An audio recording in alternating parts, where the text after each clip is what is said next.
The Necklace by Guy de Maupassant. "What's the matter with you?" asked her husband, already half undressed. She turned towards him in the utmost distress. I've no longer got Madame Forestier's necklace." He started with astonishment. "What? Impossible!" They searched in the folds of her dress, in the folds of the coat, in the pockets, everywhere. They could not find it. "Are you sure that you still had it on when you came away from the ball?" he asked. "Yes, I touched it in the hall at the ministry. But if you had lost it in the street, we should have heard it fall." "Yes, probably we should. Did you take the number of the cab?" "No. You didn't notice it, did you?" "No." They stared at one another, dumbfounded. At last, Loisel put on his clothes again. "I'll go over all the ground we walked," he said, "and see if I can't find it." And he went out. She remained in her evening clothes, lacking strength to get into bed, huddled on a chair, without volition or power of thought. Her husband returned about 7. He had found nothing. He went to the police station, to the newspapers, to offer a reward, to the cab companies, everywhere that a ray of hope impelled him. She waited all day long, in the same state of bewilderment at this fearful catastrophe. Loisel came home at night, his face lined and pale. He had discovered nothing. "You must write to your friend," he said, "and tell her that you've broken the clasp of her necklace and are getting it mended. That will give us time to look about us." She wrote at his dictation. By the end of a week they had lost all hope. Loisel, who had aged 5 years, declared, "We must see about replacing the diamonds."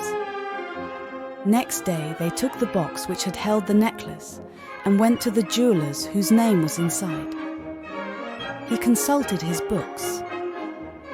"It was not I who sold this necklace, madame. I must have merely supplied the clasp." Then they went from jeweller to jeweller, searching for another necklace like the first, consulting their memories, both ill with remorse and anguish of mind. In a shop at the Palais Royal, they found a string of diamonds, which seemed to them exactly like the one they were looking for. It was worth 40,000 francs. They were allowed to have it for 36,000. They begged the jeweller not to sell it for 3 days. And they arranged matters on the understanding that it would be taken back for 34,000 francs. If the first one were found before the end of February. Loisel possessed 18,000 francs left to him by his father. He intended to borrow the rest. He did borrow it, getting 1,000 from one man, 500 from another, 5 louis here, 3 louis there. He gave notes of hand, entered into ruinous agreements, did business with usurers and the whole tribe of money. Lenders. He mortgaged the whole remaining years of his existence, risked his signature without even knowing if he could honor it, and appalled at the agonizing face of the future, at the black misery about to fall upon him, at the prospect of every possible physical privation and moral torture, he went to get the new necklace and put down upon the jeweller's counter 36,000 francs. When Madame Loisel took back the necklace to Madame Forestier, the latter said to her in a chilly voice, "You ought to have brought it back sooner. I might have needed it." She did not, as her friend had feared, open the case. If she had noticed the substitution, what would she have thought? What would she have said? Would she not have taken her for a thief?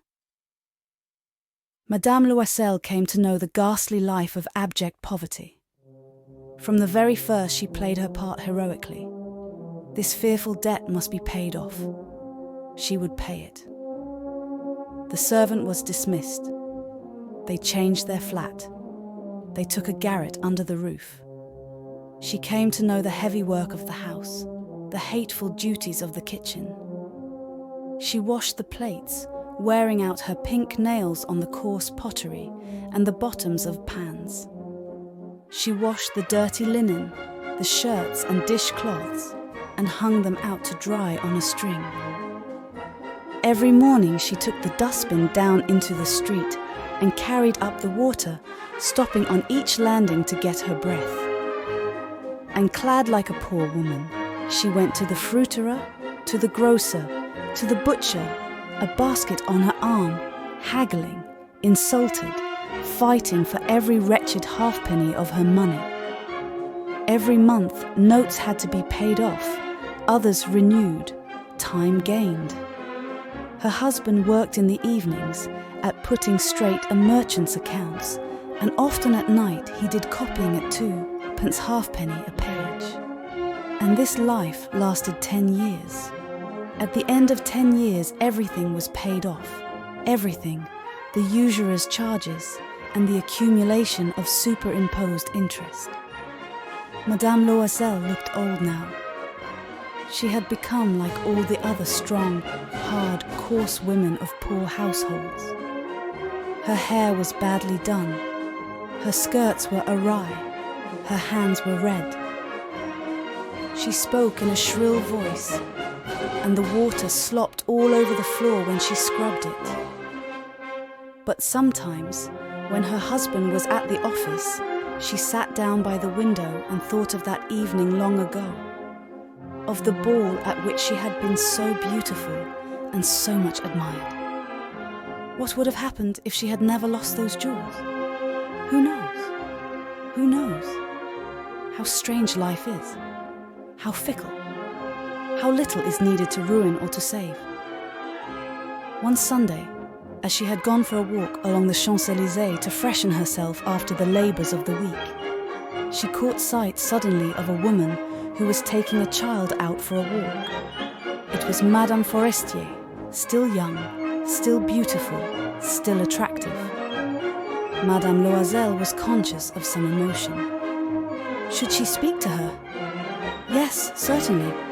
And now that she had paid, she would tell her all. Why not? She went up to her. "Good morning, Jeanne." The other did not recognize her and was surprised at being thus familiarly addressed by a poor woman. "But, Madame," she stammered, "I don't know.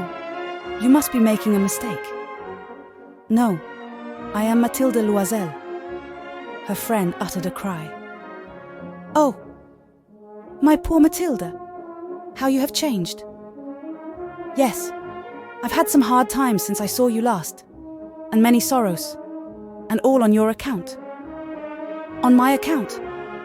How was that?" "You remember the diamond necklace you lent me for the ball at the ministry?" "Yes." Well, I lost it." "How could you?" "Why, you brought it back." "I brought you another one just like it, and for the last 10 years we have been paying for it.